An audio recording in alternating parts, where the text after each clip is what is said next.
शाशो जिनफेंग से कहती है कि वो ब्रदर शेंग थे जिसने मुझे अंधेरे से और अकेलेपन से बाहर निकाला। उसने ही मुझे मुस्कुराना सिखाया, मुझे एक चेयरफुल और केयरफ्री पर्सन बनाया। शायद अभी तक तुम किसी ऐसे से नहीं मिले हो जिसके लिए तुम अपना सब कुछ कुर्बान करने के लिए तैयार हो जाओ। जब तुम्हें वो पर्सन मिल जाएगा तब तुम्हें ये समझ आ जाएगा। और वो चली गई। उसके जाने के बाद जिनफेंग हंसता है और कहता है कि मुझे ऐसा पर्सन नहीं मिला है। वो अपनी जेब में से वी की फोटो निकाल के उसे किस करता है और कहता है कि मुझे ऐसा पर्सन मिला था जिसके लिए मैं अपना सब कुछ कुर्बान कर सकता हूँ। तभी उसे लैंगटिंग का कॉल आया और उसने बताया कि आई शाशो तो किसी भी डीमन फैमिली से नहीं है और वहाँ के लोगों को इस बारे में कुछ पता भी नहीं है। जिनफेंग इसे बहुत ही ज्यादा शॉक्ड था क्योंकि आई शाओ एक डीमन है, लेकिन उसका किसी भी डीमन फाइल्स में रिकॉर्ड क्यों नहीं है। डीमन वर्ड का मैनेजमेंट सिस्टम भी यहाँ ह्यूमन वर्ड जैसा ही चलता है। हर एक डीमन मेंबर की उसकी खुद की एक फाइल होती है, सिर्फ 2 तरह की डीमन को छोड़ के। एक जो नाजायज औलाद होती है वो, उसका कोई रिकॉर्ड नहीं होता, और दूसरा जिस डीमन को डीमन किंग ने ही डीलिस्ट कर दिया हो वैसा डीमन।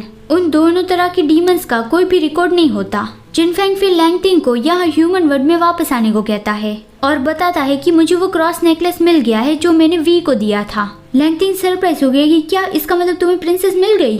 जिनफेंग कहता है उसका रीइंकार्नेशन हुआ है तो उस दौरान उसने अपनी मेमोरीज खो दी है। अभी मैं ये यकीन से नहीं कह पा रहा हूँ कि ये वही है, हम बस स्टेप बाय स्टेप आगे बढ़ सकते हैं। मतलब कि शायद जिनफेंग कंफ्यूज है कि शाओ या फिर लीवन उन दोनों में से कौन उसकी वी है। फिर अगला सीन आता है, एक डिनर पार्टी थी। शाओ एक बॉक्स में कुछ उठा के जा रही थी, तभी 2 लड़कियां उसे कहने लगी कि ये रफ काम तो तुम हम पे छोड़ दो, अभी डिनर पार्टी शुरू होने वाली है तो तुम प्रेसिडेंट नान के साथ रहो। शाओ कहती है इट्स ओके, मैं ये खुद से कर सकती हूँ। तभी लीवान उसके पास आई और कहती है कि मैंने सुना कि तुम प्रेसिडेंट नान को डेट करे हो, क्या ये सच है। शाओ के हाथ से वो बॉक्स नीचे गिर गया। वो इतनी ज्यादा शॉक्ड थी कि ये तुम्हें किसने कहा। लीवान कहती है सभी लोग सुबह से यही बात कर रहे हैं। शाओ सोचती है तो इसीलिए ही आज सभी लोग मेरे से बहुत ही अच्छे से बात कर रहे हैं। और वो हॉट स्प्रिंग रिजॉर्ट में जो कुछ भी हुआ था वो लीवान को बता देती है। तो लीवान खुश हो गई कि ओ तो ऐसा हुआ था। शाओ कहती है देखो तो तुम्हें, मैं प्रेसिडेंट नान को डेट कर रही हूँ, ये जान के तुम सैड फील कर रही थी ना। लीवान कहती है बिल्कुल भी नहीं, तो फिर मैं मेरा काम करने वापस चलती हूँ।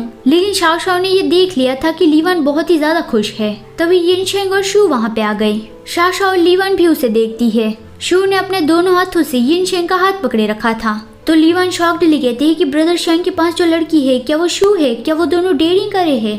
शाओ कहती है हाँ, और फिर वो जाने लगी कि लीवान हम इस बारे में बाद में बात करेंगे, मुझे बैक स्टेज कुछ रखने जाना है।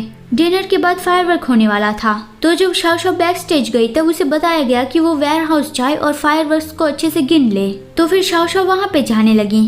रास्ते में उससे यिनशेंग मिल गया। वो उसकी ओर कोल्ड नजरों से ही देखता रहा तो शाओ जाने लगी। लेकिन तभी यिनशेंग कहता है कि फैंग तुम्हारे लिए ठीक नहीं है। शाओ कहती है कि मिस्टर यून क्या आप मुझसे बात कर रहे हो। यिनशेंग कहता है क्या तुम फैंग को अच्छे से जानती भी हो, और उसे ऐसे ही डेट करने लगी। शाओ कहती है ब्रदर शेंग क्या आपको मेरी परवाह हो रही है, क्या अब आपको ये यकीन हो गया है कि उस वक्त जो आग लगी थी उसमें मेरा कोई भी लेना देना नहीं था। यिनशेंग बहुत ही टाइटली उसका हाथ पकड़ता है और चिल्ला के कहता है कि मुझे अभी उस आग के बारे में बात नहीं करनी है, मैं चाहता हूँ कि अभी तुम फैंग से ब्रेकअप कर लो। शाओ को उसके हाथ में दर्द हो रहा था और वो कहती है कि आपको मेरा यकीन नहीं करना है तो फिर आप मेरी केयर क्यों कर रहे हो, मैं जिससे भी डेट करूँ इससे आपको क्या लेना देना। लेकिन तभी यिनशेंग उसे किस करने लगा।